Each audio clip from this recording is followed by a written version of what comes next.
Hello hi friends. ಇವತ್ತು caramel pudding ಅಂದ್ಕೊಳ್ತಾ ಇದ್ದೀರಾ? No, ಇದು ಕ್ಯಾರಮೆಲ್ ಪುಡ್ಡಿಂಗ್ ಅಲ್ಲ, ಗಿಣ್ಣು ಅಂದರೆ ಎಮ್ಮೆ ಹಾಲಿನಿಂದ ಮಾಡಿರೋಂತಹ ಗಿಣ್ಣು ನಾನೇ ತೋರಿಸ್ಕೊಡ್ತಾ ಇದ್ದೀನಿ. ನಮ್ಮ ಮನೇಲಿ ಯಾವ ಥರ ಮಾಡ್ತೀವಿ ಅಂತ ಈ ವಿಡಿಯೋದಲ್ಲಿ ತೋರಿಸ್ಕೊಡ್ತಾ ಇದ್ದೀನಿ. ಅದಕ್ಕಿಂತ ಮುಂಚೆ ನಮ್ಮ ಚಾನಲ್ನ ಸಬ್ಸ್ಕ್ರೈಬ್ ಮಾಡ್ಕೊಂಡಿಲ್ಲ ಅಂದರೆ ಪ್ಲೀಸ್ ಸಬ್ಸ್ಕ್ರೈಬ್ ಮಾಡ್ಕೊಂಡು ವಿಡಿಯೋ ನೋಡಿ.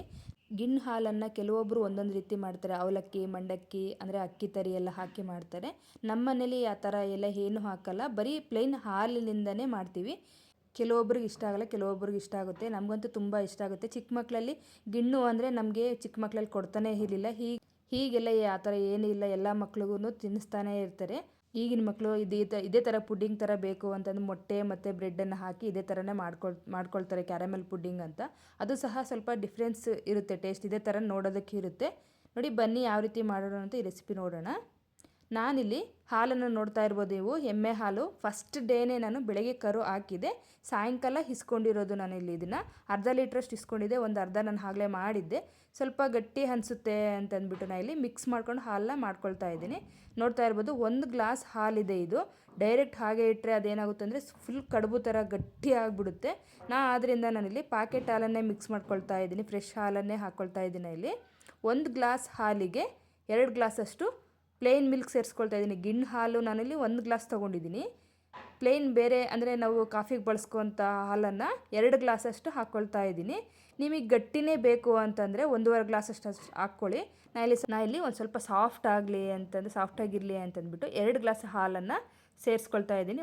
ನೋಡಿ, ಒಂದು ಬೌಲ್ ತುಂಬ ಆಗಿದೆ. ನೆನಪಿರಲಿ, ನಾವು ಹೇಳಿದ್ದೀನಲ್ವ, ಫಸ್ಟ್ ಡೇ ಹಾಲಾದರೆ ಮಾತ್ರ ಈ ರೀತಿ ಮಾಡಿ. ನಿಮ್ಗೆ ಅಲ್ಲೇ ಸೆಕೆಂಡ್ ಡೇ, ಥರ್ಡ್ ಡೇ ಅಂತ ಅಂದ್ಬಿಟ್ರೆ 1 ಗ್ಲಾಸ್ ಹಾಲಿಗೆ 1 ಗ್ಲಾಸು, ಥರ್ಡ್ ಡೇ ಅಂತಂದರೆ ನಾವು ಹಾಗೆ ಡೈರೆಕ್ಟ್ ಇಡ್ಬೋದು ಹಾಲು. ನಾನು ಇಲ್ಲಿ ಫಸ್ಟ್ ಡೇ ಆಗಿರೋದ್ರಿಂದ, ಅಂದರೆ 2ನೇ ಟೈಮ್ ಕರೀತಾರೆ ಹಾಲಾಗಿರೋದ್ರಿಂದ ನಾನು ಇಲ್ಲಿ ಆ ರೀತಿ ಮಿಕ್ಸ್ ಮಾಡ್ಕೊಂಡಿದ್ದೀನಿ.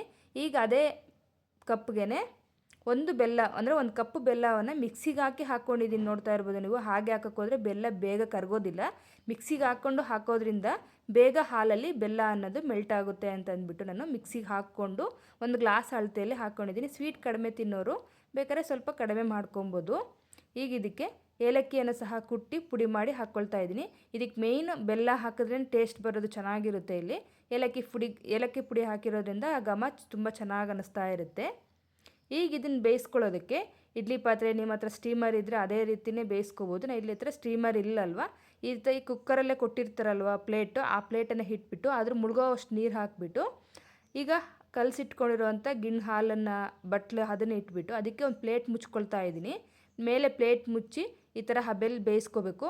ಈಗ ಇದಕ್ಕೆ ನಾವು ಎಲ್ಲೂ ಸರೌಂಡಿಗೆಲ್ಲ ಗಾಳಿ ಹೋಗಬಾರ್ದಲ್ಲ, ಇದಕ್ಕೂ ಸಹ ಒಂದು ಪ್ಲೇಟು ನೀಟಾಗಿ ಎಲ್ಲಿ ಏರೋಟ ಆಗದೆ ಇರೋ ರೀತಿ ಮುಚ್ಚಿಬಿಟ್ಟು ಈ ಥರ ಮೇಲೆ ಒಂದು ಭಾರ ಆಗಿರೋವಂಥದ್ದನ್ನ ಇಡ್ತಾ ಇದ್ದೀನಿ. ಒಂದು 10-15 ನಿಮಿಷದೊಳಗಡೆ ಆಗೋಗ್ಬಿಡುತ್ತೆ ಇದು ಅನ್ನೋದು. ನೋಡಿ, ಇಲ್ಲಿ ಆಗಿದೆ. ಆಗಲಿ ನಾನು ಇಲ್ಲಿ ಒಂದು 10-15 ನಿಮಿಷ ಅಂತೂ ಬಿಟ್ಟಿದ್ದೆ. ನಾನು ಇಲ್ಲಿ ನೋಡ್ತಾ ಇರ್ಬೋದು ಯಾವ ರೀತಿ ಆಗಿದೆ ಗಿಣ್ಣು ಅನ್ನೋದು. ನೀರೆಲ್ಲ ಆಗಲೇ ಕಡಿಮೆ ಆಗ್ತಾ ಇರುತ್ತೆ, ಆಗಲೇ ಅದು ಅಷ್ಟರಲ್ಲೇ ಆಗಿರುತ್ತೆ. ನೀವು ಬೇಕಾದ್ರೆ ಒಂದು ಟೂತ್ ಪಿಕ್ಕು ಆ ಥರ ಇಟ್ಟು ನೋಡ್ಬೋದು. ನಾನು ಇಲ್ಲಿ ಒಂದು 15 ನಿಮಿಷ ಆಗಿತ್ತಲ್ಲ, ಡೈರೆಕ್ಟ್ ಚಾಕುಯಿಂದನೇ ಕಟ್ ಮಾಡಿ ನೋಡಿಸ್ತಾ ಇದ್ದೀನಿ. ನೋಡಿ ಯಾವ ರೀತಿ ಪೀಸಸ್ ಥರ ಎಲ್ಲ ಕಟ್ ಆಗ್ತಾ ಇದೆ. ನೀವು ಇದೇ ರೀತಿ ಮಾಡ್ತೀರಾ ಅಥವಾ ಯಾವ ಥರ ಮಾಡ್ತೀರಾ ಅಂತ ಕಮೆಂಟ್ ಮಾಡಿ.